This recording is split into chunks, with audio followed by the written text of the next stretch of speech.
Captivating green eyes, those tender and serene eyes, those never ever mean eyes, they're so loving and true.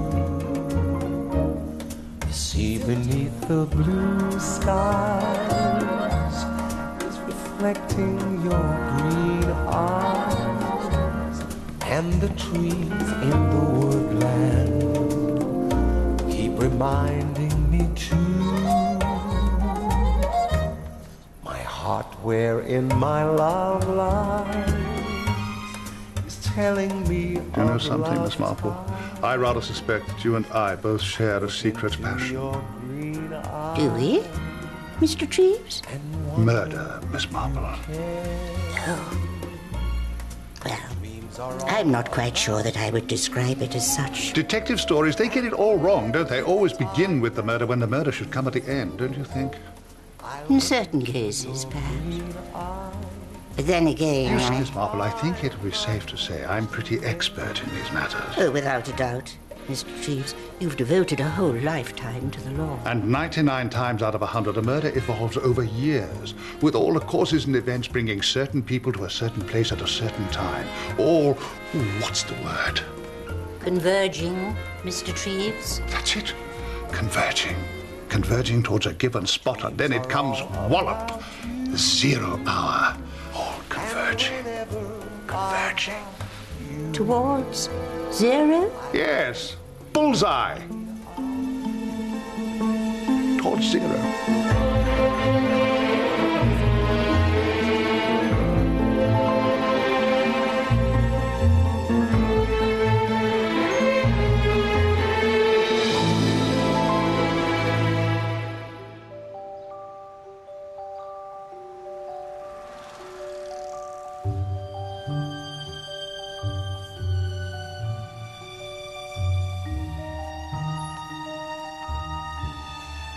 I bumped into Bunty yesterday.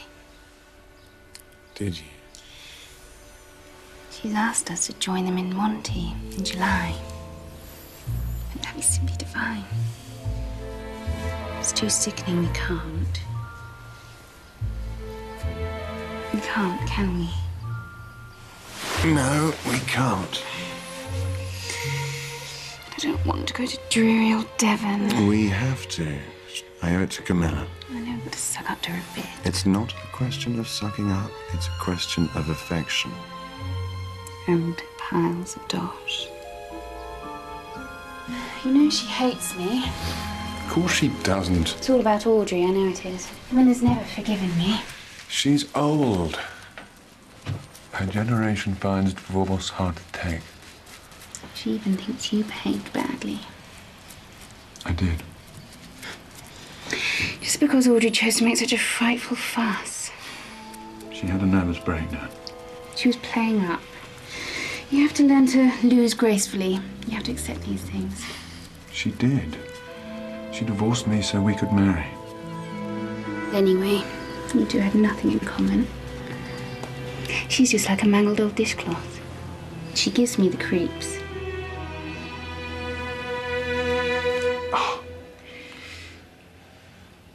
Perhaps we should join Bunty down in Monte Carlo. What about Devon, Camilla? Oh, you can always pop down in September. But I thought she's always there in September. Audrey, you mean? Yes, of course, Audrey. Well, we can't be there at the same time. She thinks it's quite a good idea. How do you know what Audrey thinks? I happened to run into her yesterday. Run into her? Never said. You didn't tell me you'd bumped into Bunty till this morning. Bunty's not my It ex-wife. was pure chance. We had a little chat. Actually, she was very nice. She even asked how you were. Oh, sweet of her. And then it sort of came to me how much more sensible it would be if you two could be friends. It would make me so happy if this could work out.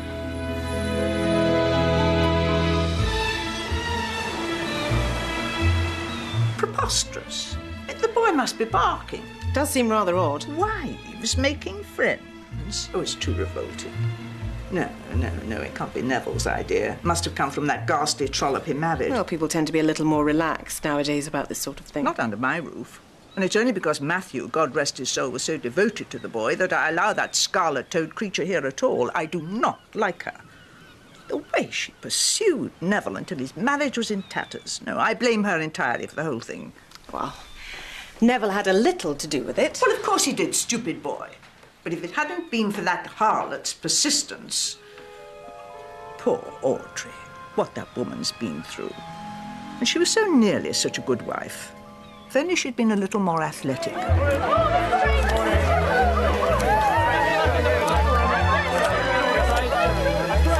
Nowadays, there's simply no... Discretion? Exactly. So girls like Kay Mortimer go around stealing other people's husbands and gad about with entirely unsuitable types like that young man who's always hanging around her. Ted Latimer. Yes. Touch of the Dago, I suspect. Unless he wears makeup, which wouldn't at all surprise me. Well, he's a friend from her Riviera days. And I'd very much like to know how he manages to live the way that he does.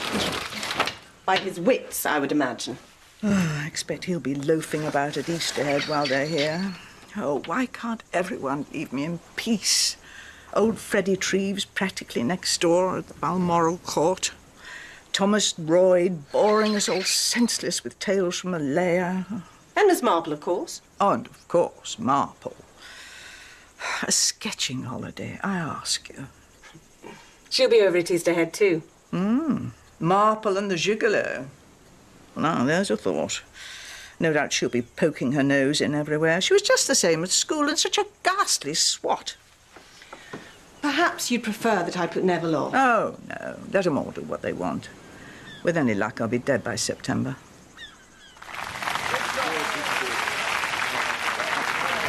Pierce.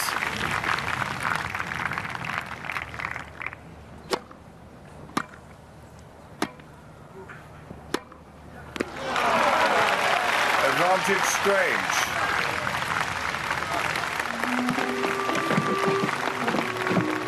His backhand's good. I'll give him that.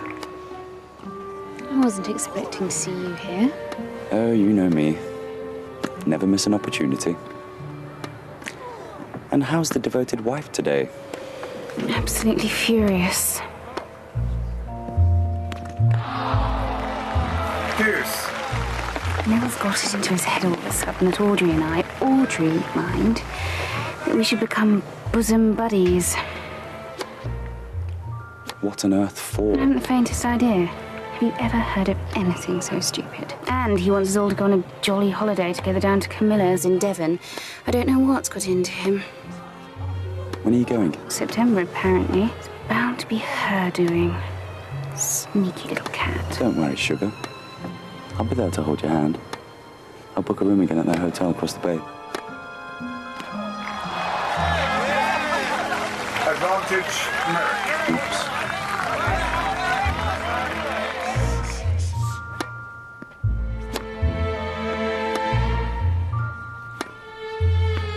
Out! The ball was out. It was in. Of course it was. Game 7 championship, Merrick.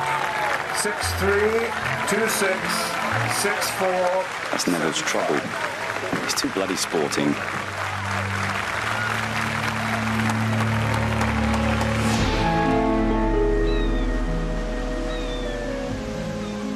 I must say, my dear, I found Neville's suggestion quite disgusting. It might, you know, be rather a good thing.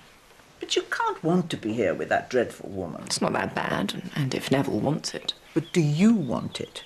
That's the question. Yes? My God.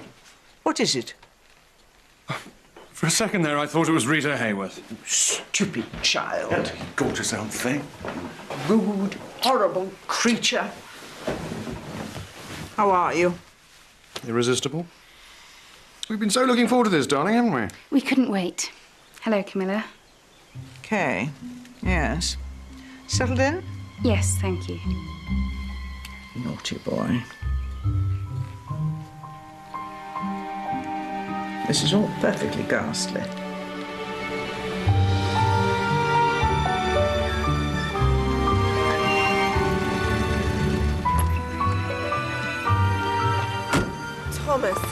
Hello, Mary. How lovely. 7 years. Nearly 8. Is it really? That's too long.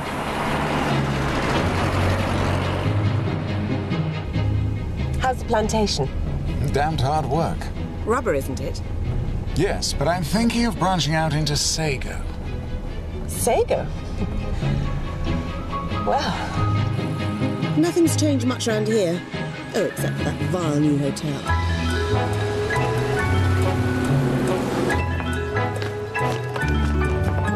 Thank you.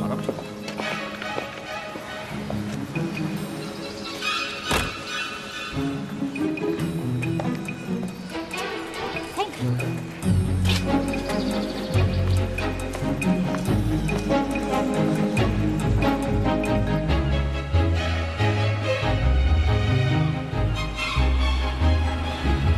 Nice of the old girl to put me up. I hope it hasn't been a bother. It's a godsend, believe me. Audrey's particularly looking forward to seeing you. Is she? Things have been very difficult with Neville and his wife there as well. His idea, apparently. Not a very good one, as it turns out. What exactly is the problem? Well, that's just it. It's hard to put one's finger on. I mean, Audrey's been charming about the whole thing, but one never really knows with her.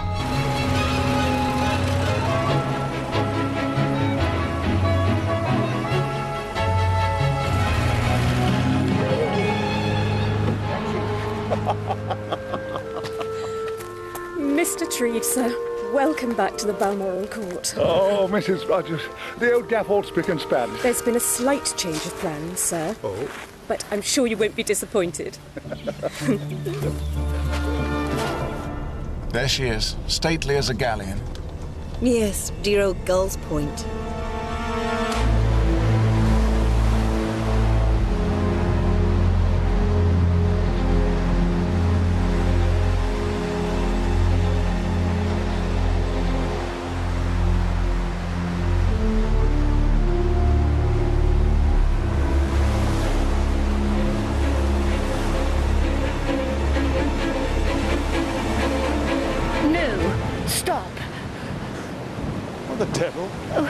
I'm so sorry.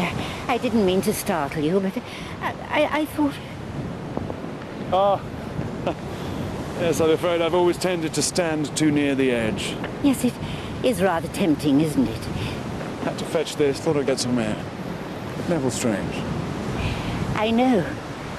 Jane Marple. I've just popped in to see Camilla and came up here to try a little sketch. Friend of hers, are you? Oh, yes. We go back a long way. On and off.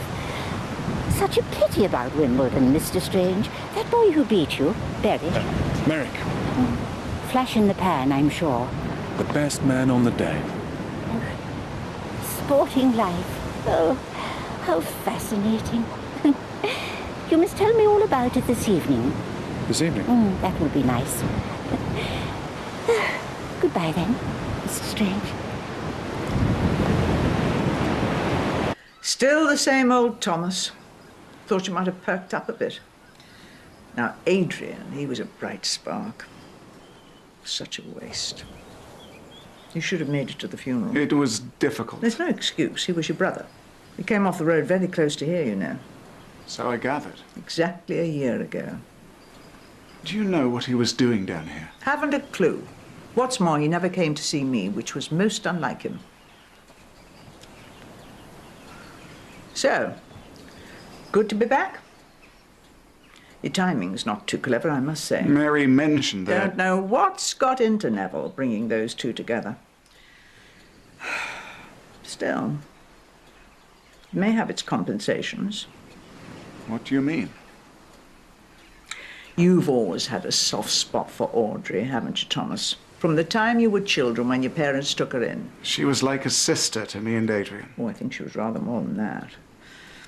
And then Neville came along and snatched her from under your nose, didn't he? Oh, don't look so miserable. Perhaps patience will finally reap its reward.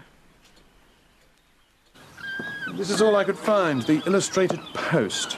That'll do, I suppose. Neville? I'm so sorry, Neville. I thought you were speaking to me.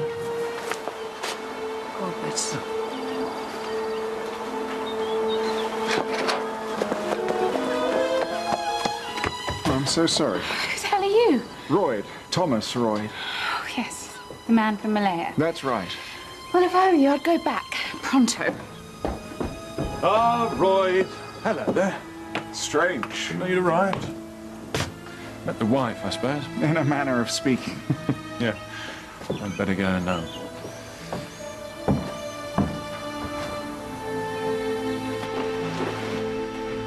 Why did you give it to her? It's only a magazine. You gave it to her and not to me. What's it matter? Of course it matters. I'm your wife. You humiliated me, and that's exactly what she wants. She's trying to turn you against me. You've got to stop this. Let's leave. I hate it here. You've only just arrived. Please, Neville. We're staying, and that's that.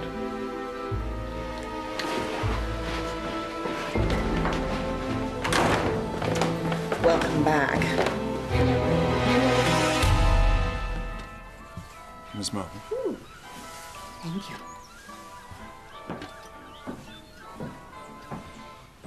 Thank you. So, here we all are. Is Camilla not joining us? I'm afraid not, Miss Marple. Nowadays she prefers her own room. Is your hotel comfortable? Oh, yes. Most comfortable, thank you. Yes. It's not a bad old dive. And top-notch billiards. We should all come over one day. It's got a lovely sandy beach. I was thinking of going sailing tomorrow. I'd like that. We could all go sailing. I thought you were playing golf. I can play another day. Do you play golf, Kay? Hardly. She'd be good if she took the trouble. She's got a natural swing. Do you play games, Audrey? No, I don't. So you and Camilla were at school together, Miss Marple? Yes, indeed. There's a thought. The two of you in boaters and gym slips. How long have you known Camilla, Mr. Trivs? Oh, we go back years. Through Matthew, that's how I know her. Matt and I took silk together, yes. And whenever I'm down in this part of the world, I always make sure I see the old girl. Mr. Trivs is staying close by at the Balmoral Court. You always have the same suite, don't you, Mr. Trivs? Not this year, unfortunately. Some cock-up with the booking, so they put me up top. Oh. Good job, they've got a lift. Ticky-ticker, you see. Still, sharp as a knife, eh, Mr. Trivs? Oh, yes. I haven't forgotten who I am yet. I say, that Merrick's doing rather well, isn't he? Gave you a damn good thrashing at any rate, eh?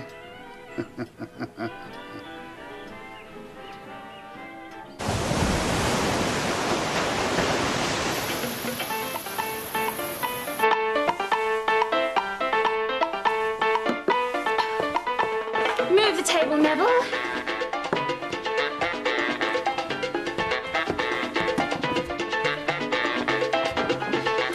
Teddy, dance with me.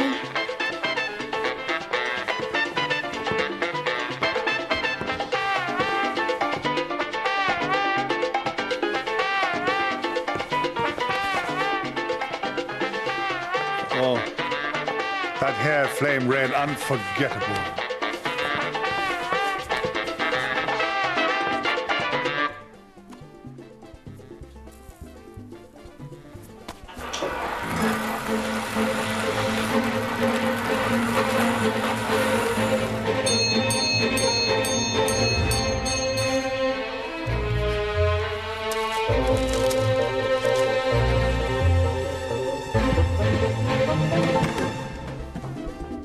Would you care to dance?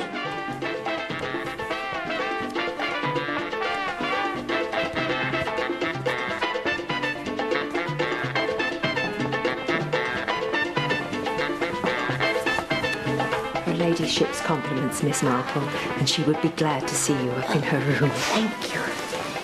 Excuse me.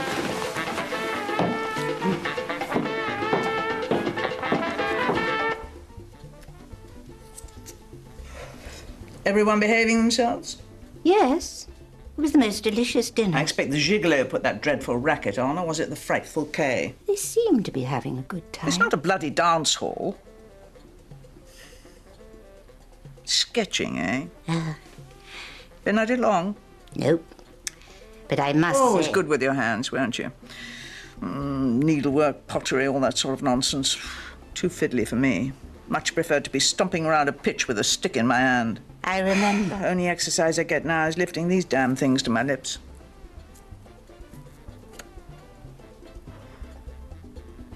We weren't that bad looking, were we, Jane? No. I think we were... Look at us now. Two old crocs waiting to drop off the twig.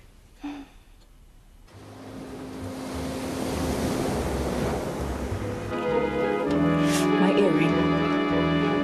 Oh, sorry.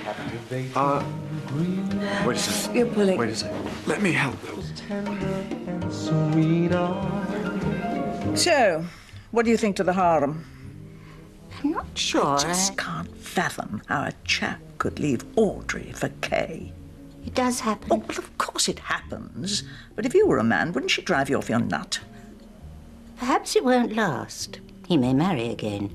Maybe even return to his first wife. To Audrey? Oh, no, never. No, she's too proud. Oh, where love is concerned, pride is a quality more often spoken of than acted on. Don't pontificate, Jane. It sets my teeth on edge, what's left of them. No, you don't understand. Audrey was head over heels for Neville, and after he left, she never wanted to see him again. And yet she's here now. Perhaps she wanted to show that she doesn't care anymore. Or would like to think so. You don't mean she might still hold the candle for him? Oh, no, she's behaving perfectly in an impossible situation. Whereas Neville is behaving very badly indeed. And I find my... So, tell me about the Miss Marple dismissed the royal presence care for a dance. Oh, that's most kind of you, Mr. Trivs. But I think perhaps not. Just as well. Probably killed me. Oh, that young fellow knows his onions. Yes. Quite the professional. Rather decorative, too. I wonder what he does for a living. One can only imagine, eh? I sense you're quite a shrewd observer, Mr. Trivs. You're a shrewd observer yourself. You know something, Miss Marple? I rather suspect that you and I both share a secret passion. Do we, Mr. Trivs? And what would that be, I wonder? Murder, Miss Marple. No. Time for your tonic, my lady?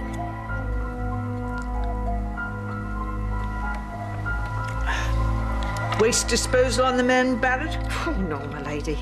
I'll be forever a slave to my bowels.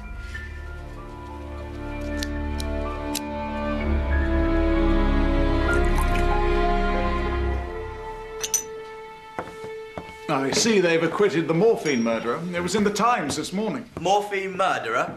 Jumped the gun calling him that in the first place. Accidental overdose, they decided.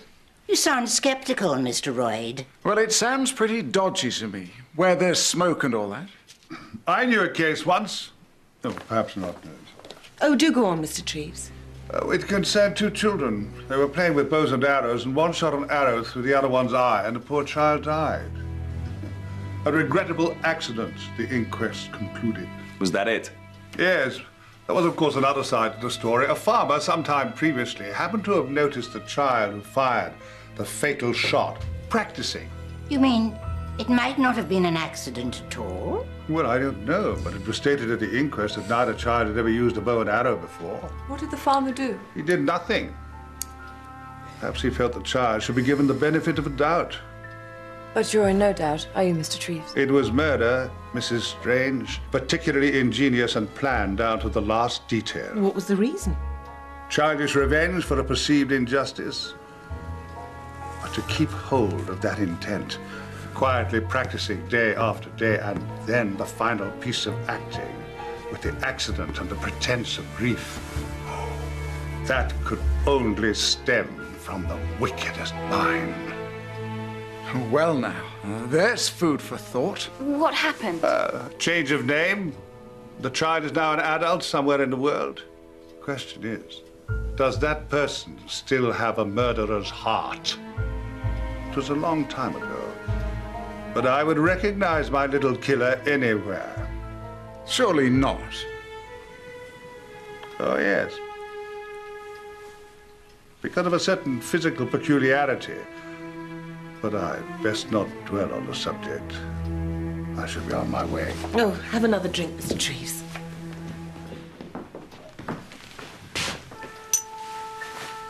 Why not come out for a little? I think I shall go to bed.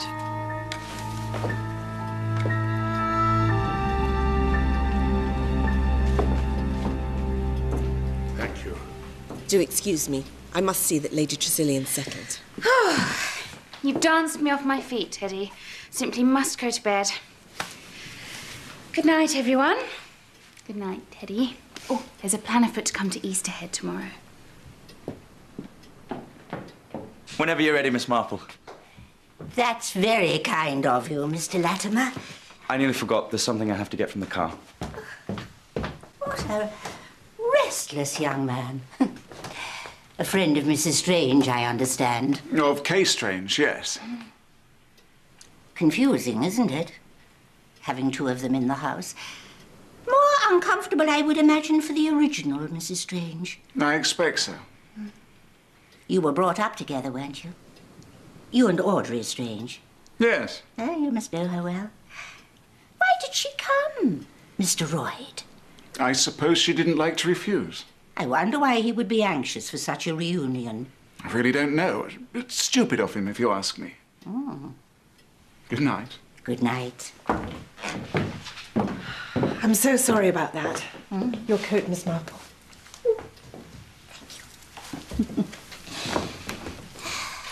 You must come again. You seem to have cheered her up enormously. What have you got there? Dance records. Kay asked me to bring them over. She didn't say.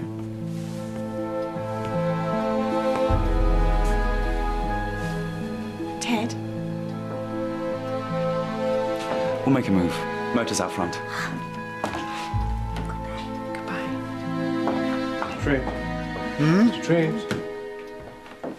I'll walk you back, shall I? Yes. Yes. It's a beautiful night. Yes. Do you know, I think I might join you. A little air would be lovely. Thank you.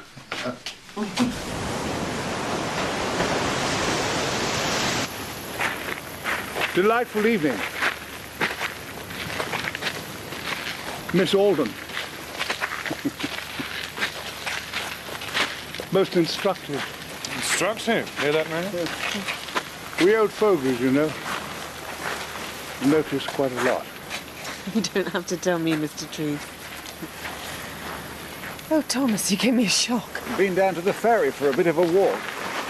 No nightmare. Shh. Quiet as the grave, which is perhaps why I feel so more at home. Damnation. What's wrong? Lives out of order. I'm going to have to walk up. Well, you could always come back and stay the night. Nonsense. Fit as a has a fiddle. Let me come up with you. I wouldn't hear of it. If I go slowly, one step, two step, up the wooden hill. Good night, ladies. Good night, sweet ladies. Good night, Mr. Trivs. Good night. Good night. Good night.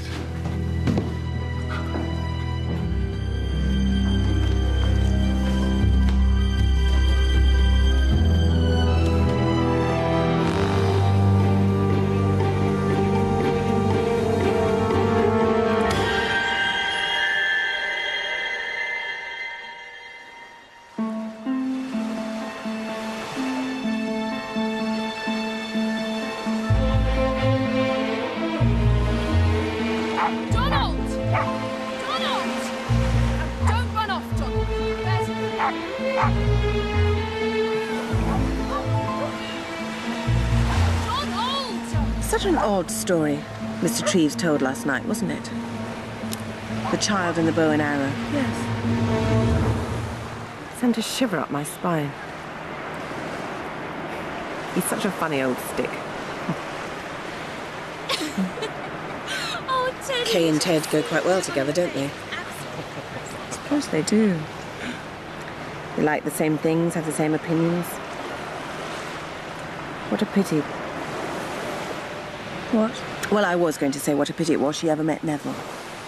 I'd rather not talk about it. Of course. stupid of me.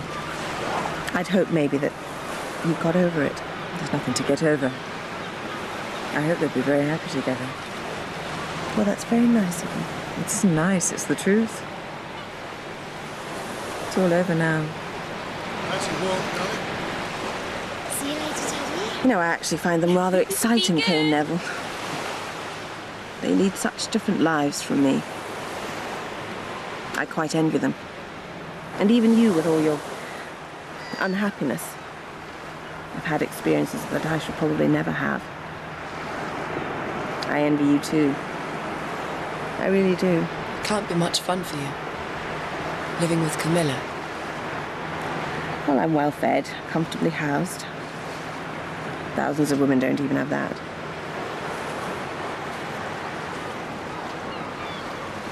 Poor old Thomas. I'll go and have a word.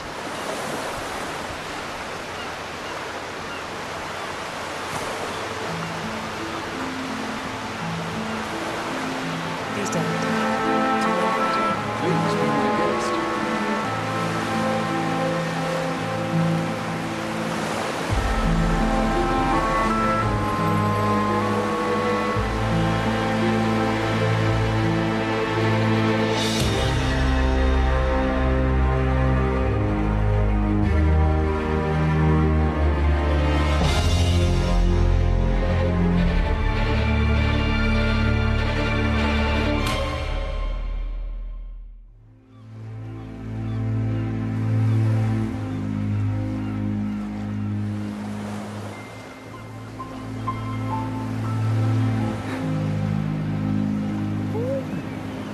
Mr. Latimer?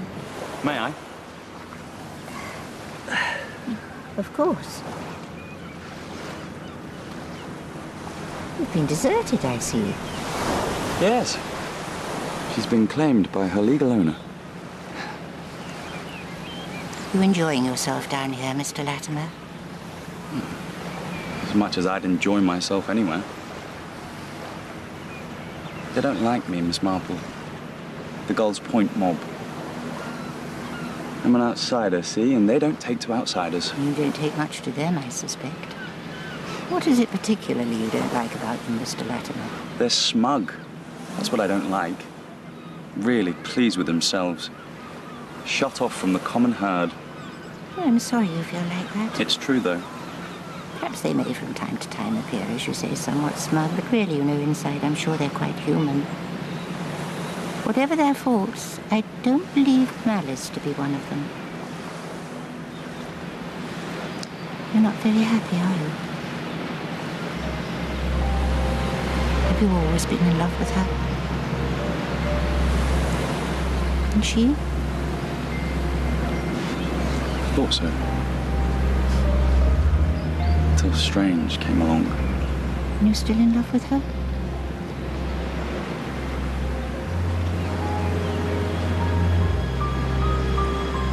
Shouldn't you go away from here, Mr. Latimer?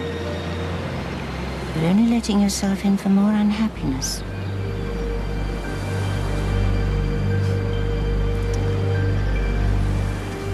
Sweet old thing, aren't you?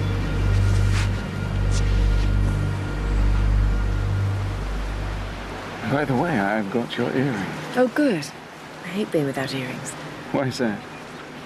Because of this. Oh, yes, old bouncer bit you. Had a sore paw or something. Yes. And I stupidly bent down to stroke him. I was very young.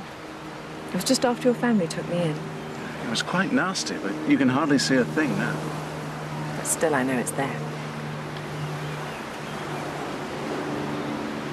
Why did you marry him? I fell in love. Why? What attracted you? You hate him, don't you? Hardly surprising, is it? He's got everything I haven't. I'm just dull old Thomas with a gummy arm. And he married the only girl I've ever cared for. But you've always known that, haven't you? I know you don't care for me. Even as children, you preferred Adrian. He had a schoolboy crush. Wish to Christ it had been me in that car and not him. Don't. Thomas, please. There's something I don't understand about that. About what? Adrian's death. Well, it's really very simple. He died in a car accident. What was he doing down here? Why didn't he visit Camilla? How should I know? I'm beginning to think it isn't so simple as just another accident on a country road. Hello, Audrey. Right. I'll stretch my legs.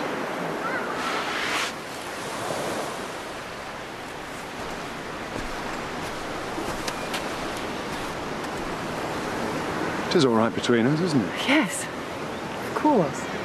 I mean, we're good friends and all that. Yes. Why wouldn't we be? Audrey. Your wife wants you. Kay, you mean? That's what I said.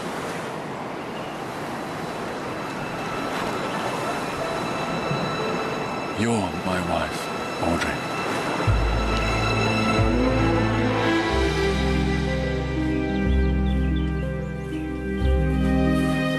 Miss Alden, her ladyship wants to see you at once.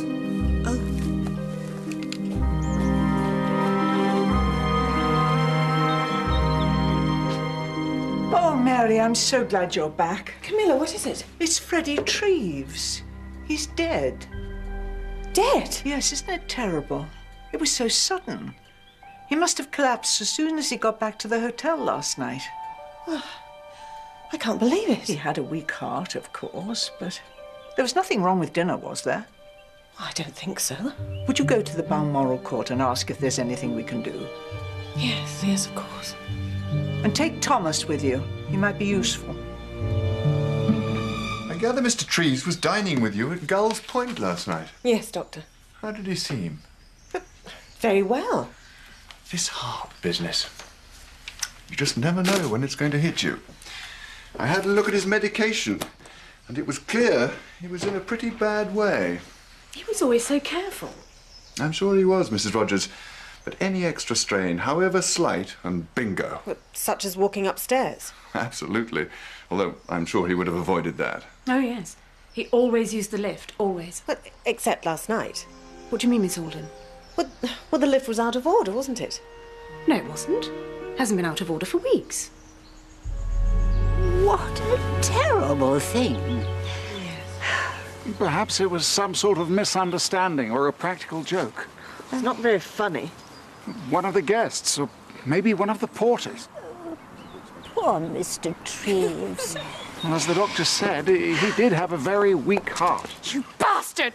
Ah! Oh, dear. This is not what you think. It's exactly what I think. You just can't keep away from her, can you? Oh, for God's sake, Kay. I'll leave you alone. Yes, I wish you would. Yes, that's right. Run away. You've got what you wanted. This has absolutely nothing to do with her. Blame me if you like. Oh, I do like making me look like an idiot. What sort of man are you? A pretty poor one. You come after me, you divorce your wife. It's no good, Kay. We don't belong. I won't let you go back to her.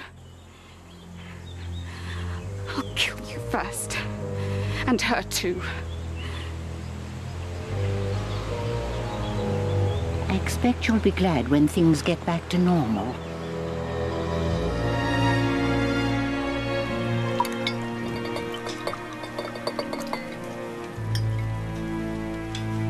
Do you still play the piano? I'm afraid I've let it slip. Used to play rather well. Thought you didn't like music. Often wondered how you could manage an octave. Your hands are so small. I've got a long little finger. That means you're selfish. Is that true?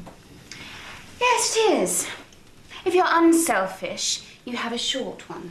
Your left hand's what you're born with, and your right hand's what you make of your life. Now, Neville here is a very interesting case, aren't you, darling? Look how small his left-hand little finger is. Whereas his right one's really quite long. Which shows just how selfish he's become. An old wives' tale. And you know all about them, don't you? How long is it now you've been with Lady Tresiliyan? Oh, well, I came when my father died, so going on 15 years now. I'm 35, if that's what you want to know. No, I wasn't meaning... I've had this since I was very young. It's rather ridiculous, isn't it? I wonder what Mr. Trivs would have to say about it. Tell us about your arm, Mr. Royd. It happened when I was a child. I was jammed in a door during an earthquake. It left me rather lopsided. Stop it, Mr. Royd, please.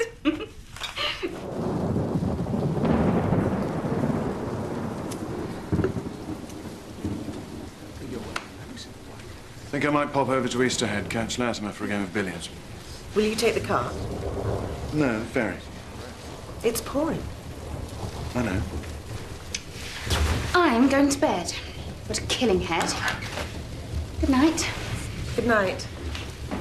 Night.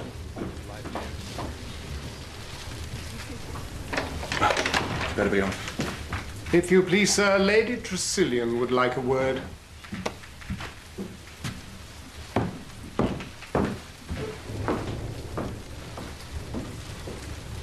There are certain things, Neville, that I will not permit in my house.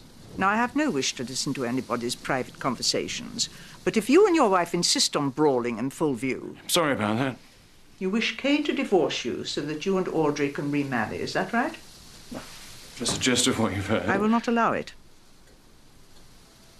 I would have thought that's my business. You've used my house to make contact with Audrey, or else she's used it. She's done nothing of the sort. Kay is your wife.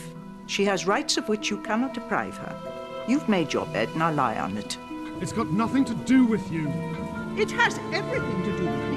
And Audrey, what's more, leaves this house tomorrow. You can't do that. Don't you raise your voice to me. I will not have it.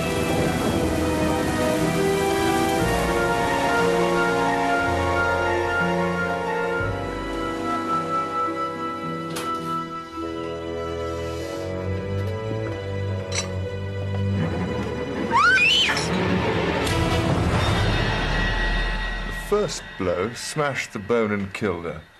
The second one was just to make sure. How long has she been dead? I'd put it between 10 and midnight. And this is what hit her, is it? Presumably. She must have been hit with the back of it. Well, that's a bit awkward. Damned awkward. The whole thing's awkward. She was struck, you see, on the right temple. Whoever did it must have stood here on the right-hand side of the bed, looking towards the head of the bed. There's no room on the left. Left-handed? That's the easiest explanation. The Niblick's right-handed, sir. Perhaps it didn't belong to the man who used it, sir.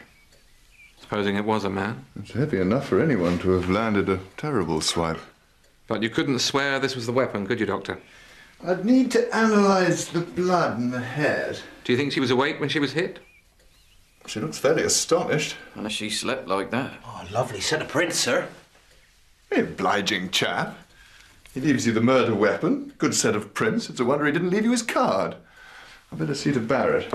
Who? Lady Tresiliyan's maid. She was found in a coma early this morning by the young housemaid Alice. She's the one who found the body. She'd been doped with barbiturates. How'd she know? She got a rung for help till she was blue in the face. Her maid was out for the count. Someone had spiked her cenopods. Well, I've not heard that one before. So someone who knew all the household routine. That's where you come in, old chap.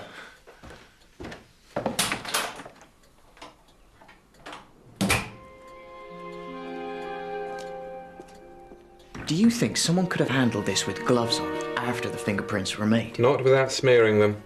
These are clear as day, sir. Big beauties they are. Too big for a woman, do you reckon? I say so, sir.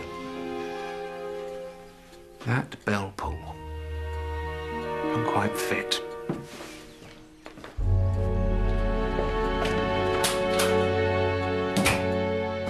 This is Thomas Royd, an old friend of the family, Audrey Strange.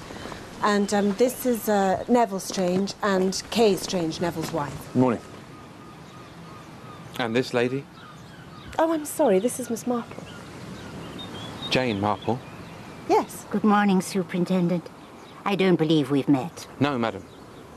But a colleague of mine, Colonel Melchett, has spoken of you on more than one occasion. Well, I hope. Well, he's certainly spoken of you. Dear Colonel Melchett. Are you staying here too, Miss Marple? Oh, no. Superintendent, I'm staying at the Easterhead Bay Hotel. But I knew Lady Tresiliyan of old. A terrible shock. Well, yes, to all of us. But we're anxious to help in any way. As far as we can tell, the house doesn't seem to have been broken into. That would appear to be the case, madam. Does anybody recognise this? Is that what... Horrible. Looks like one of mine. Can I see? Oh.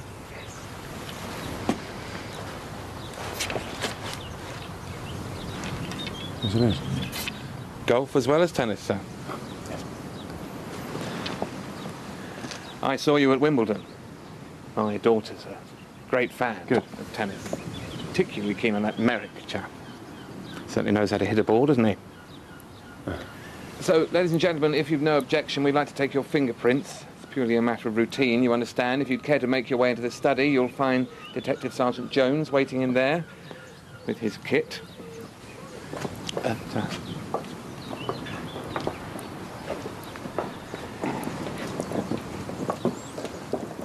I wonder if you've got any idea, sir, who Lady Tresilian's solicitors are? Yes, Asquith and Trelawney have Salted. Thank you, sir. I need to look into the estate. You mean who inherits the money? That's right, sir. The will and all that? Well, I don't know about her will.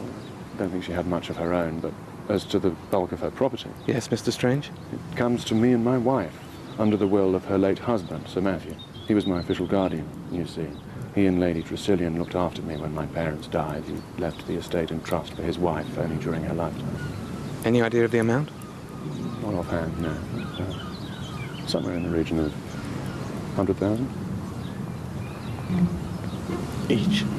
Between us. Tidy sum, nonetheless. It is, yes.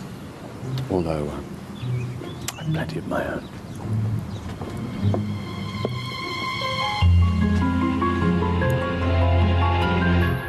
At what hour did Mr. Strange leave the house? 10:20, sir. Or thereabouts. I left the front door on the latch, sir, for when he came back from Easterhead Bay. Do you remember what time that was? About 2:30, sir. I heard voices, then a car drive away, and then I heard Mr. Neville come upstairs. You heard something? I couldn't help it, sir. See, I was going up to bed and I had to pass her ladyship's door and heard her and Mr. Neville going at it hammer and tongs. Do you remember what was said? Well, I wasn't listening, like. Of course you weren't. Perhaps you might have caught the odd word. Coffee, Thomas. No, thank you. Something stronger, perhaps?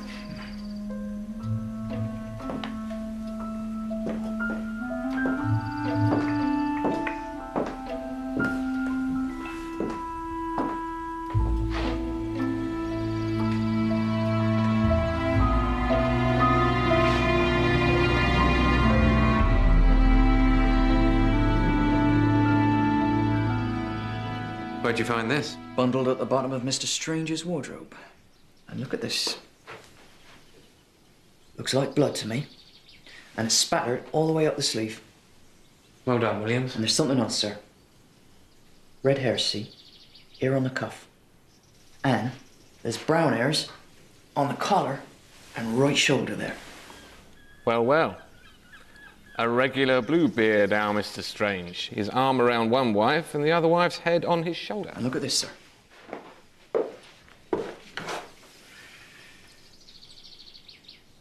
Could mean he was trying to wash the blood off. Where's that lead to? Mrs. Strange's room. It's locked. On this side? The other. On her side, eh? This is where Barrett always kept the Sanopods, sir. God, nasty little things. She used to put them in the soak at midday and they stood there till she went to bed. So anybody could get at them. No prints on the packet, I suppose, or the glass? Only Barrett's, apparently. Easy enough just to drop the stuff in, anyway. An inside job, don't you think, sir? Excuse me, sir. But I've done all the prints and only one set matches those on the niblick. Neville Strange's, I presume.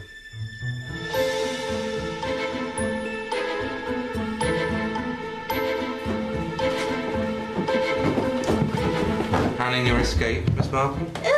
Superintendent. You shouldn't really be up here, you know. That's why I'm on my way down. Now, there was something I was going to tell you. The thing is, Miss Marple... About the night before last. Ah, yes, poor Mr. Trivs. We were dining at Gull's Point. Is this something that could wait, do you think, Miss Marple? No, I'm quite sure it couldn't, Superintendent. And after dinner, Mr. Trivs told us a most tragic story that occurred some years ago. 2 children playing with bows and arrows, and one of them ended up dead, shot through the eye. Dear. Yes, I know. Accidents will happen. But that's just it, Superintendent. Mr. Trivs was convinced that it was not an accident, even though the child was acquitted, but quite intentional, planned down to the last detail. Miss Marple, we really must... Because of a certain physical peculiarity. He'd recognise the murderer anywhere. Or did he specify what? I'm afraid he didn't. This'll have to wait. There's more. When Mr. Trivs returned to the hotel, he found the lift out of order. Look, I don't really see... But apparently it wasn't. It seems someone put the placard there by accident. Accidents will happen. Yeah, and poor Mr. Trivs, who had a very weak heart, had to climb the stairs and died. And I can't help feeling, Superintendent, that the placard was put there not by accident, but by design. Murder on the off chance, you could say. Because he'd recognised at dinner the person who shot the arrow. But please don't let me keep you. Good morning. Bit late, wasn't it, sir, to be going off to Easterhead? Well, it's quite lively over there, Superintendent, as I'm sure you know. And this is something of an early-to-bed household, isn't it? I took a key. But not your wife? She had a headache. Please go on. I was about to go up to change. Into what? I'd been wearing a blue suit. My best, as it happens, and as I proposed taking the ferry, I thought I'd change into an older one. Dove grey, anthracite lining, double-breasted. We just like to get everything clear, sir. Do continue. I was about to go up and change when Hurstville told me that Lady Tresiliyan wanted to see me, so naturally I obeyed the summons. You were the last person to see her alive, I think, sir? Yes. I suppose I was. How long were you with her? 20 minutes or so. Then I changed, hurried off, just about caught the ferry. Then at the hotel, eventually tracked down Latimer. We had a game of billiards, and before we knew it, it was 2 o'clock. Last ferry had gone by then, of course. So Latimer very decently gave me a lift back. It's quite a way all round the estuary. He dropped me off about past. That chat with Lady Tresiliyan, all right, was it? Why shouldn't it be? Well, the thing is, sir, some of your conversation was overheard. We had a slight disagreement. It was nothing. What about, sir? But as a matter of fact, she ticked me off. Nothing unusual there. Old Bird was an expert. Divorce and all that, she wouldn't have it, so we both got a bit heated. But we parted on perfectly friendly terms. And that niblick, Mr. Strange, any reason why it would have your prints on it? It's my club. Of course they'd be on it. But I certainly didn't bash her over the head with it. No, what I mean is, sir, is there any reason why the prints would show that you were the last person to have handled it? That can't be true. Somebody else must have handled it afterwards. Someone wearing gloves. Not without smudging your prints, sir. It isn't true. It simply isn't true. And perhaps you can explain why the sleeves of your blue suit are stained with blood. It's ridiculous. I wasn't even wearing that suit. Did you cut yourself, Mr. Strange? No, I did not. Surely you can't think I did such a thing. Why should I? I've known Camilla all my life. Well, you said yourself, Mr. Strange, that you come into a lot of money if she dies. I don't want money. I don't need it. That's what you say. Ring my bank. They'll tell you. You must realise, Mr. Strange, that we already have sufficient evidence to request a warrant for your arrest. What? But we've decided to give you the benefit of the doubt. For now.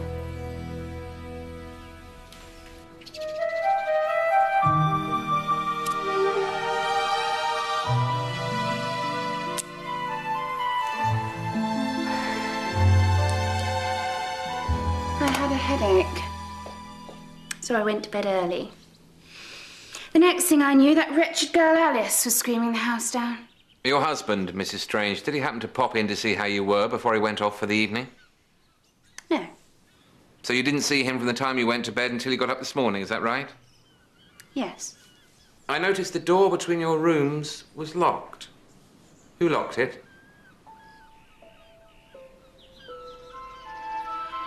Mrs. Strange? What? The bedroom door. Who locked it? I did. We'd had a row earlier on, if you must know. I was furious with him.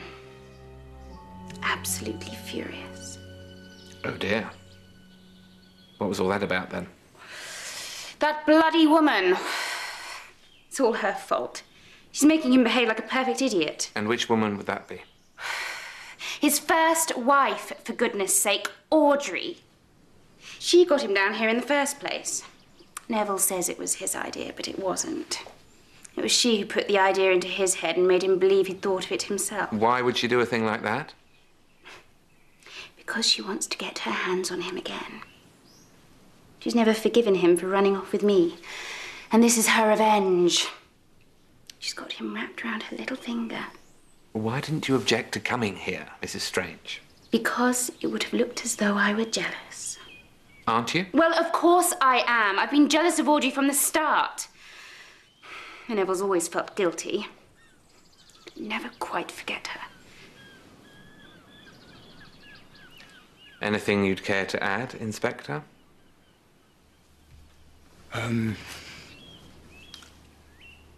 No, sir.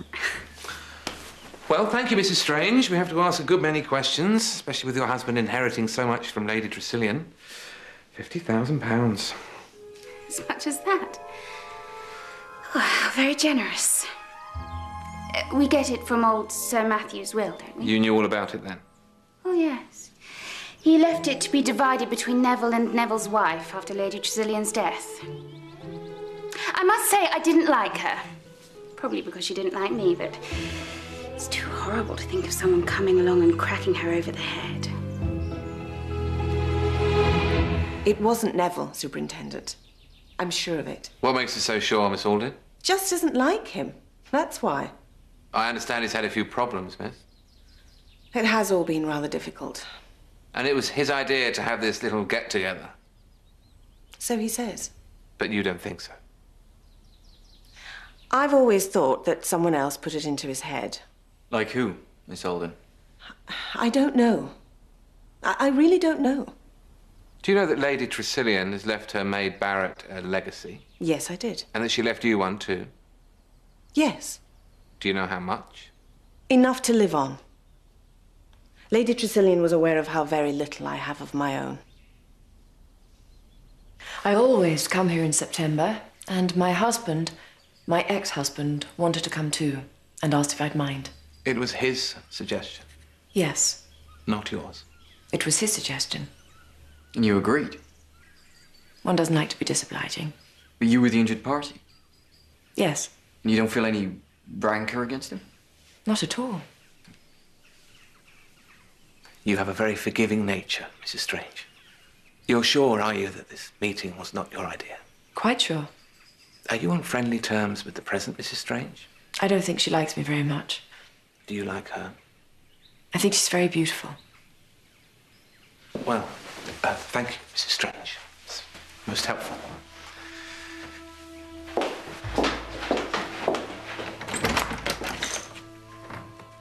You're wrong about Neville, you know. We were married for 8 years. He would never kill anyone for money. I do wish you'd believe it. Notice any peculiarities yet, sir? They're all bloody peculiar, if you ask me. Audrey is a distant cousin. She lost her parents when she was 9, and my family took her in. She and the second Mrs. Strange haven't been getting on too well, have they, sir? I can't say that I've noticed. You know we found Mr. Strange's fingerprints on the weapon? Yes, he told us. And some blood on the sleeves of his jacket, the same group as Lady Tresiliyan, it transpires. Do you think he did it, Mr. Royd? I think it's most unlikely. Can you think of anyone who seems more likely? No, I can't. Don't loiter. Mom. We're now beginning to think the murderer was left-handed. Well then, that narrows down your options, doesn't it, Superintendent?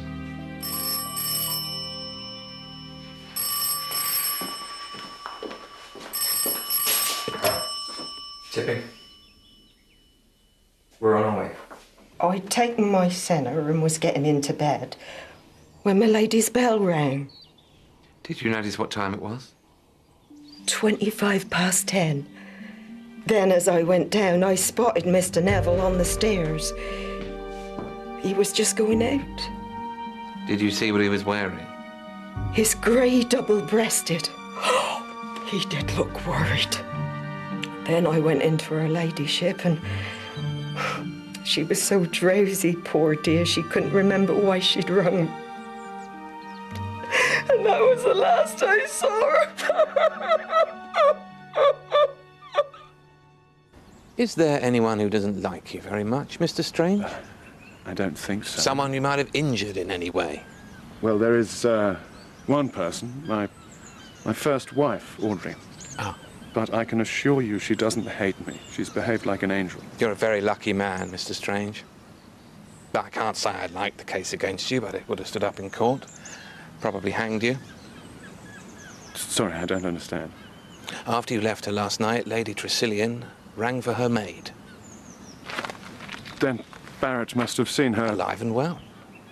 What's more, before she went into her mistress, she saw you leaving the house. But the niblick, my fingerprint. No, she must have been killed with something else.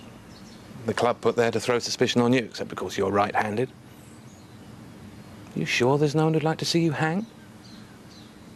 We took Mr. Strange across at 10:30 last night. And did you see him after that? Did you see him after that? No, sir, we didn't bring him back. Have you come across a bloke called Latimer? Edward Latimer, staying over at Easter Head? Oh, yes, handsome young chap. Looks a bit foreign. Could be him. Didn't see him last night, sir. Though I did see him this morning. He popped over first thing. Came back a few hours ago. Waiter. Neville came over last night. He was very down in the mouth over something. Told me he'd had a row with Lady Tresiliyan. And I know things have been a bit ropey with him and Kay. He seemed quite glad to see me for once. Couldn't find you at first, I understand. Can't think why. I was here. All the time, sir? Well, I may have strolled out for a bit. Do you know, there was a real stink here last night. Strange noticed it too. Drains, I suppose. Or a dead rat. Under the floorboards. So when Mr. Strange had found you... We played billiards. We had a drink or two, and then I drove him back. He'd missed the ferry by then, and I dropped him off around 2:30. Oh, just one more thing. You popped over to Gull's Point this morning, didn't you? Yes. Any particular reason? To pay my respects. Not that they've ever paid me any, but you like to do the right thing, don't you? Well, he's too pleased with himself for my taste, sir. He's just the type who'd smash his own granny's head if he thought he could get away with it. Why would he do it, though? He doesn't stand a game. No, he's a bit fudgy about what he's up to before Strange tracked him down. Oh, I don't believe it. Oh, Superintendent, Inspector, I'm so glad I've caught you. You seem to pop up everywhere, don't you, Miss Marple? Yes, I do, don't I? Well, I'd love to stay and chat, but we really must get on. Oh, I quite understand, Superintendent. Well, it's all very convenient, isn't it? What is, Miss Marple? The niblick and poor Barrett in a coma. A little too convenient, perhaps. Makes the culprit look rather foolish, don't you think? And if the culprit were, for the sake of argument, Mr. Strange, he may be many things, but a fool he certainly isn't. Miss Marple, we really don't have the time. Well, you see, if it weren't premeditated, why would he be carrying the niblick? And just supposing it was Mr. Strange, purely hypothetical, of course, he'd have had to have been very cross indeed to have suddenly lashed out. And this is a man known for his even temper. It's the ferry, sir. And if it were premeditated and he drugged Barrett so she couldn't hear the bell, why on earth would he leave the niblick for all to see? Doesn't quite add up, does it, Superintendent? All aboard the ferry! Oh. Something else. Sir, we've got to go. Knobs. I beg your pardon? The fender knobs in the bedroom next door to the first floor bathroom. I popped in there this morning by mistake, and one of them seemed to be different from the other. Of course, it might have been my imagination, but... Please don't let me detain you. Don't want to miss the boat now, do you?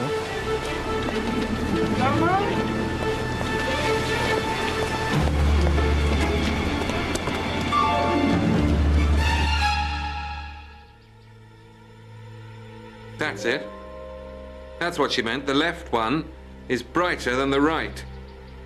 Check them out, Jones.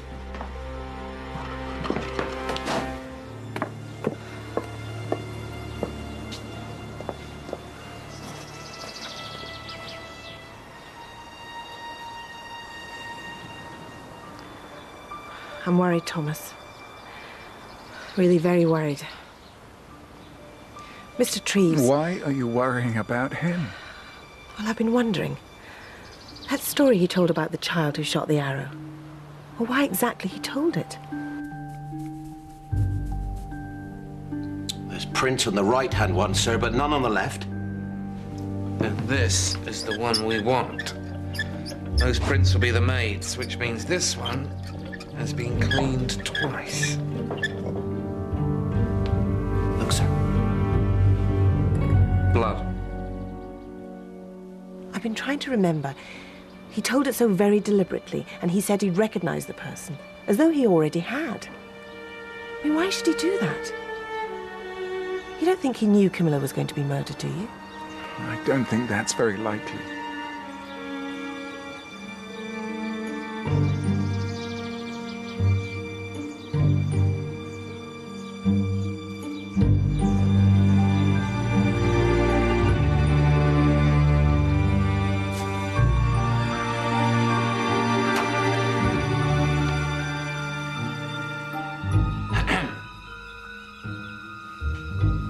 A word, if I may, sir. It won't take a minute.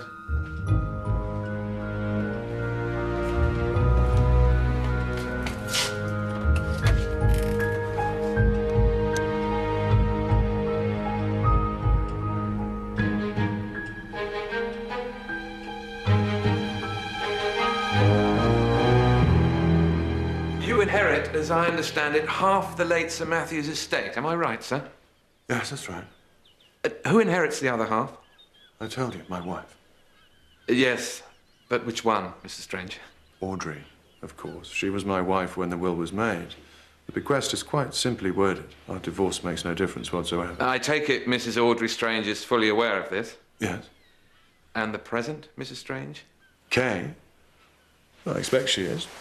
We've never really talked much about it. I think you'll find, sir, that she's under the misapprehension that the money comes to you and the present, Mrs. Strange. How extraordinary. Well, you know, now I come to think of it, she has mentioned it once or twice, but I always assumed she was just associating herself with my share of it. Amazing, isn't it, sir, how husbands and wives can go on to one another without having the faintest clue what either one's rabbiting on about. Well, it doesn't matter much anyway. It's not as though we're short of money. Whereas it will make a big difference to Audrey. But surely, sir, since the divorce, she's been entitled to an allowance. Too proud, Superintendent. She's always persisted in refusing the allowance I wish to make her. Now, that is interesting. Thank you, sir.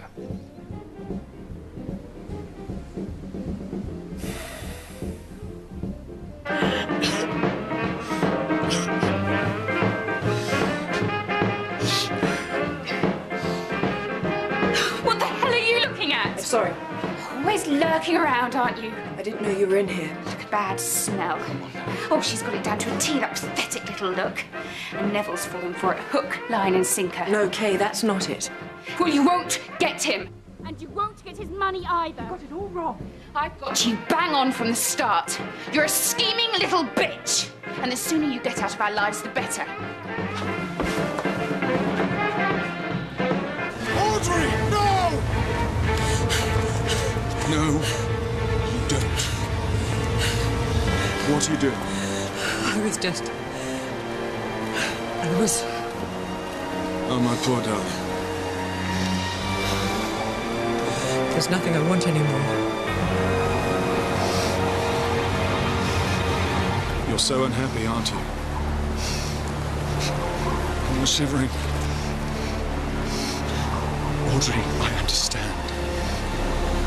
I do understand.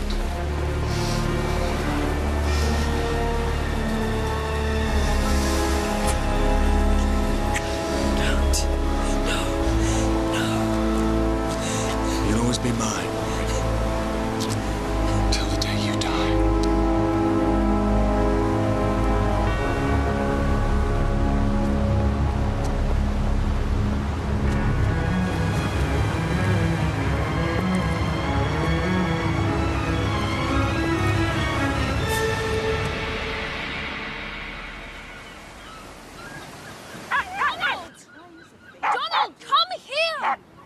dear, oh dear. Oh, Donald, you are naughty.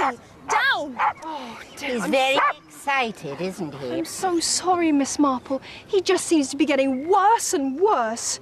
Simply honking, isn't he? Dear, yes, he does seem to be a bit... Oh, you can smell him for miles. I caught him bouncing on a dead fish down on the beach. I'm sure you'd love that, wouldn't you, Donald? Oh, he did. He found it flat out amongst the rocks. I tried washing him in the sea, but it didn't make a bit of difference. He needs a good soaping, don't you, Donald? Do you know, I smelt exactly the same thing in the billiards room the other night. Donald had run off again, naughty boy. I looked simply everywhere for him. When I popped into the billiards room, it hit me. Phew!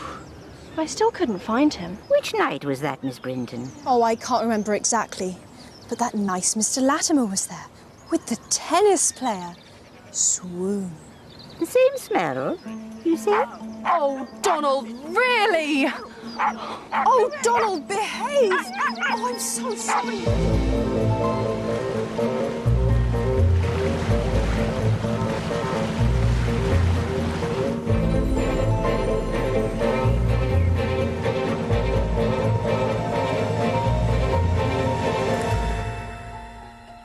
Good morning, ladies and gentlemen. Thank you for gathering again at short notice. I realise it's an inconvenience to have a house full of policemen when you're trying to digest your breakfast, but there are one or two things.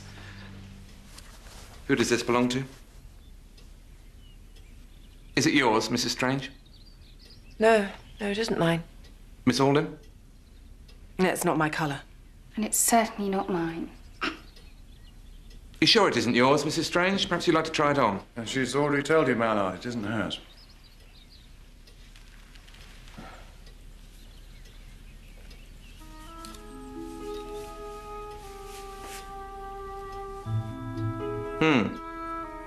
Snug fit.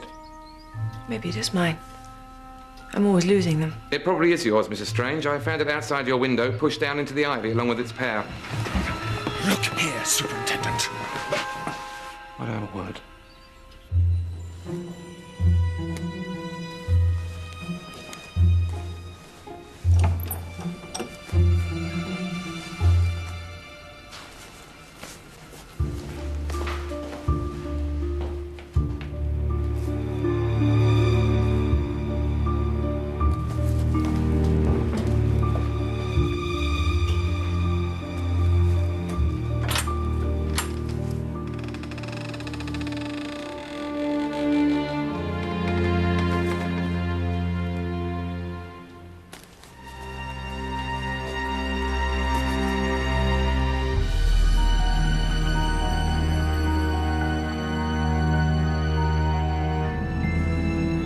We've been finding some very curious things, Mr. Strange. This, for instance. Which consists, as you see, of a steel fender knob screwed and taped into the handle of a tennis racket. Little doubt, I would surmise, that this is what was used to kill Lady Tresiliyan. Where on earth did you find that? Looks like Audrey's old racket. The knob had been cleaned and put back on the fender. But the murderer had neglected to clean the screw. We found a trace of blood on that, Mr. Strange. In the same way, the handle and the head of the tennis racket had been taped together again and thrown into a cupboard, where they would doubtless have remained, if Detective Sergeant Jones hadn't been looking for something of the kind. Any fingerprints? Just one, on the tape binding the racket. Of course, you're not going to tell me whose print it is. The jacket you wore at dinner on the night of the murder had brown hairs on the collar. They're mine, I suppose. They were a lady's hairs, sir. And red hairs on the sleeve. Well, I expect they'd be Kay's. And the others, they might be Audrey's. I caught my cufflink in her hair the other night. In which case, the brown hairs would be on the cuff. What exactly are you implying? There's a trace of powder on the inside of the jacket collar. The same as used by Audrey Strange, which suggests to me that on some occasion she must have worn it. And then there are the gloves. This is the left-hand one, stained with blood. She is left-handed, isn't she? To strike Lady Tresiliyan with the right hand would have been very awkward, the bed being where it was. But for a left-handed person, no trouble at all. Are you quite sure this little get-together was your idea, sir? Suggesting that Audrey killed Lady Tresiliyan just to get her hands on the money. I'm not suggesting anything of the sort. From first to last, this crime has been directed at you, Mr. Strange. Ever since you left her, she's been brooding on how to get her revenge. In the end, she decided to have you hanged for murder. She chose an evening when you'd quarrelled with Lady Tresiliyan, wore your jacket so it would be stained with blood, left your niblick in the room knowing we'd find your prints on it. But the one thing she couldn't account for was her ladyship ringing for Barrett, which meant that Barrett saw you leaving the house. Can't be true. I swear to God, it cannot be true. Audrey's never borne a grudge against me. You have the whole thing wrong. He's right, Superintendent. You see, I don't believe that Mr. Strange did leave Audrey at all. I rather think that she left him for Adrian Royd. Isn't that so, Mr. Strange? When Audrey was taken in by the Royd family, a great rivalry developed between the two boys, but then she married Mr. Strange, and that was an end to the matter. Adrian, however, bided his time and finally made his move. They planned to run away together. Then Adrian was killed in a car accident. That is the reason Audrey went to pieces. Mr. Strange behaved with the utmost chivalry. He arranged that she should divorce him and that he would take the blame. I didn't know anyone knew. One hears things, sees things, gradually a picture forms. So, Audrey has no reason to hate Neville Strange. On the contrary, she has every reason to be grateful. And when he arranged this visit, she didn't feel she could refuse. Audrey Strange, Superintendent, has no motive. Motive's one thing, facts are another. Facts showed that I was guilty not so long ago.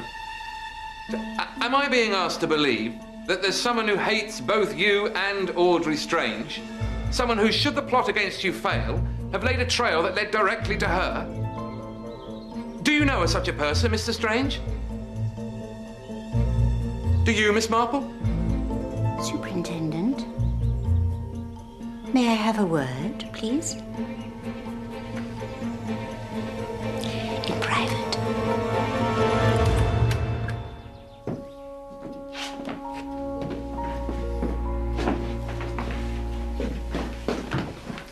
You want me, don't you? Mrs. Strange, I have a warrant for your arrest on the charge of murdering Camilla Tresiliyan on Monday last, September 10th. I must caution you that anything you say will be taken down and may be used in evidence at your trial. It's almost a relief. No, Audrey, say nothing. But why not, Neville? I'm glad it's over. I always knew it was you. I knew you were up to something. Didn't I tell you, Neville? Kay, please. Oh, shut up, Kay, for God's sake. Why don't you look after her? All right. I should take you away from the lot of them. Let me come with you. No, Neville.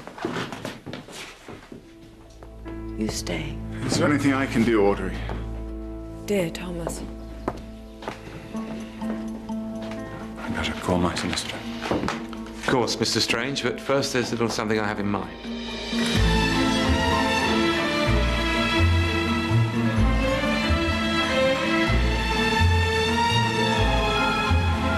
I have things to do, Superintendent. I hope this won't take long. It won't, miss.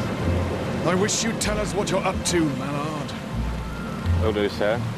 Don't you worry.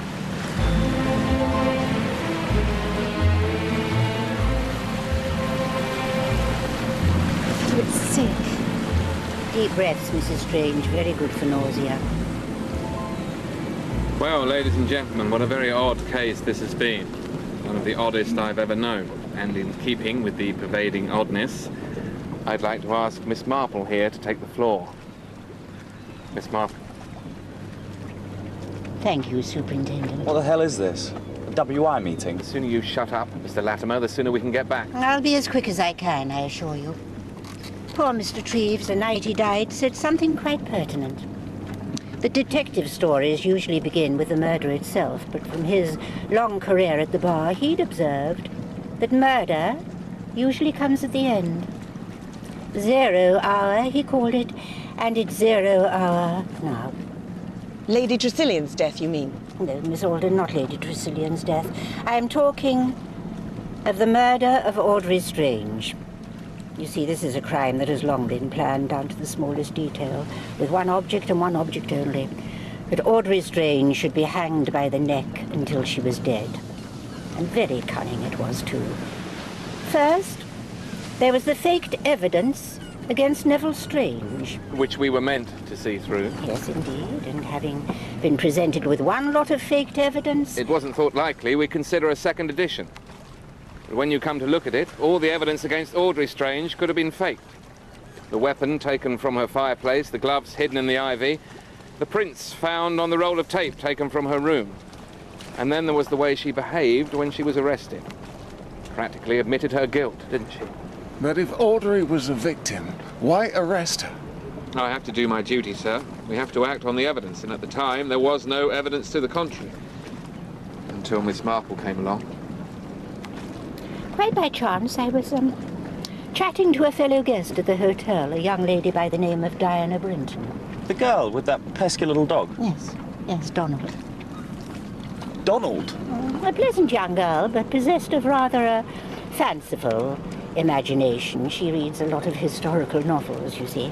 And she happened to mention seeing late one night, the night of the murder, in fact, a figure on the other side of the bay. A figure?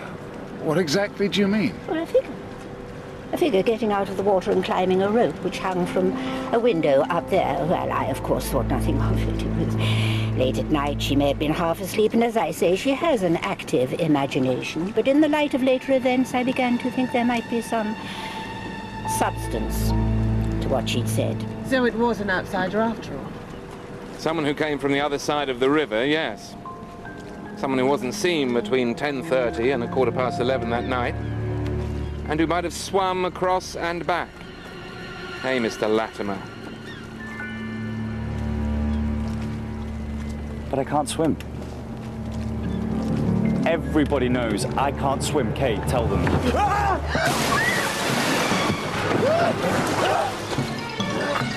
Yeah, Mr. Latimer. Pushed him! She pushed him! Didn't anyone see? He can't swim, can he? Well, I told you that. Teddy! Joan? He's going under! Teddy!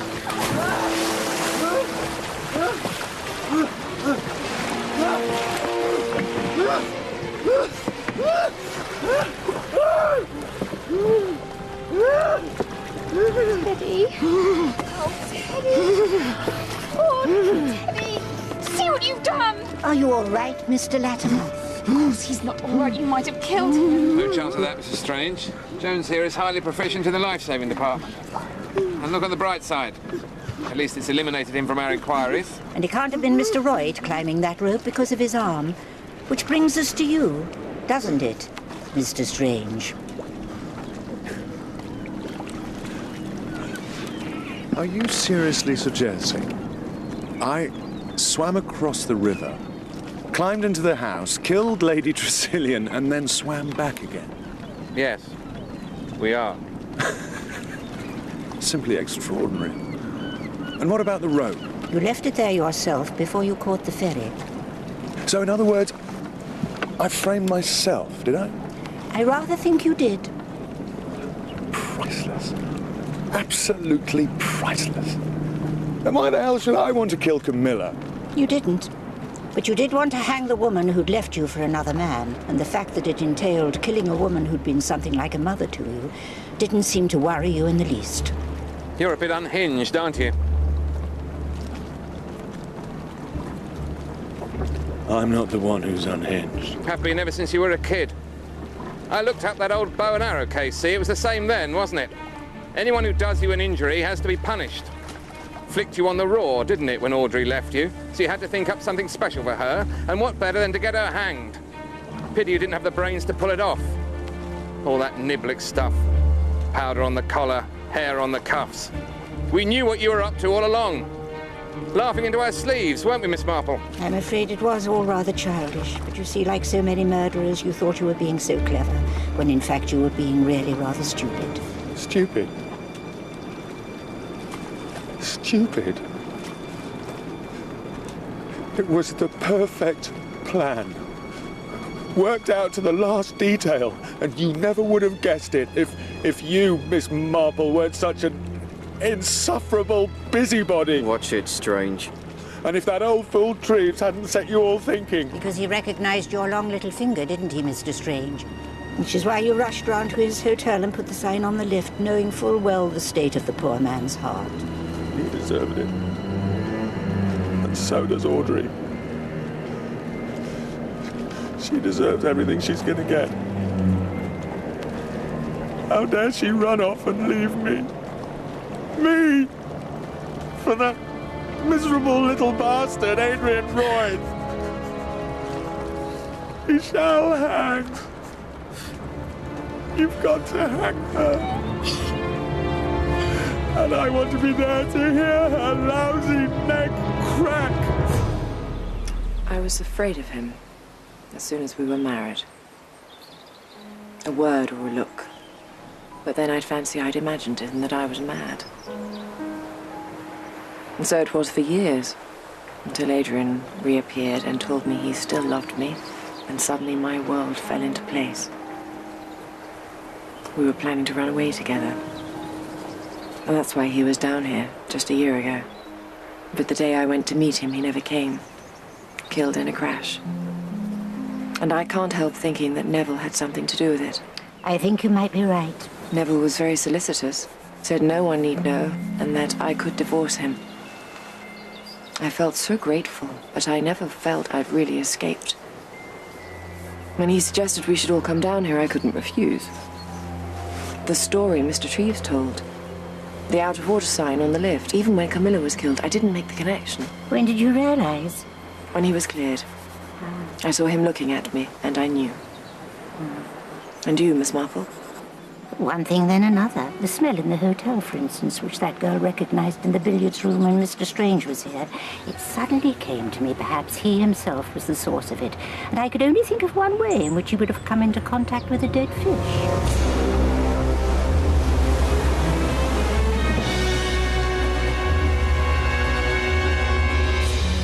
He must be quite a strong swimmer because he had very little time.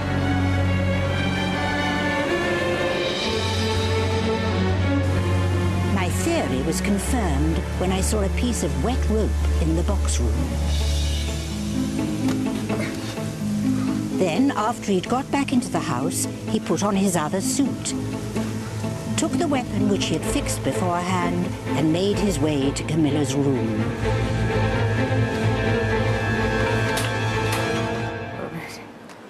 We won't go into that.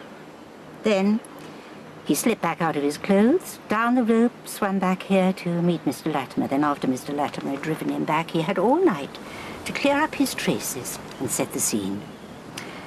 Then, of course, there was the bell. The bell?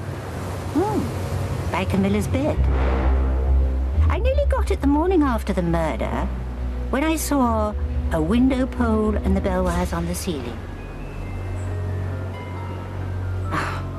It was very, very clever of Mr. Strange. He rang the bell for Barrett from outside in the passage after his row with Camilla, so that when Barrett came down, she'd see him leave, and thus he'd have his alibi.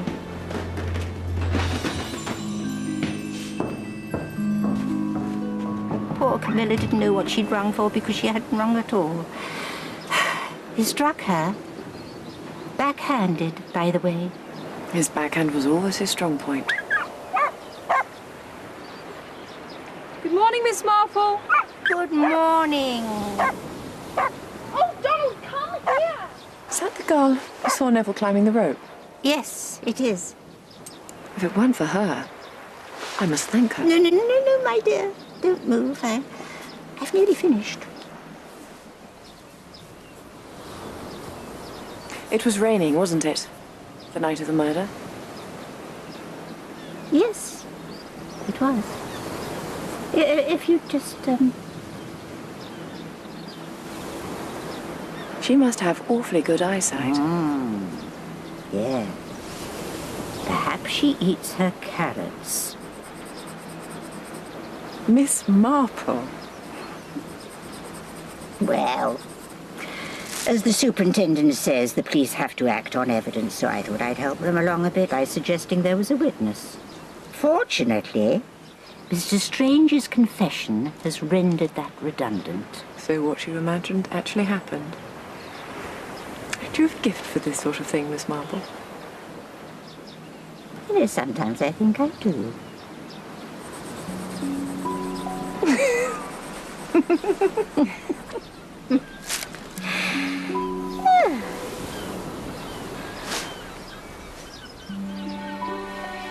Miss Marple, would it spoil your sketch if I... No, no. Of course not, my dear.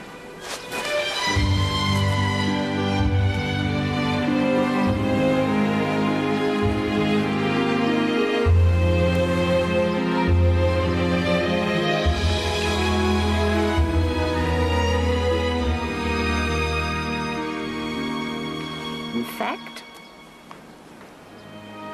quite the contrary.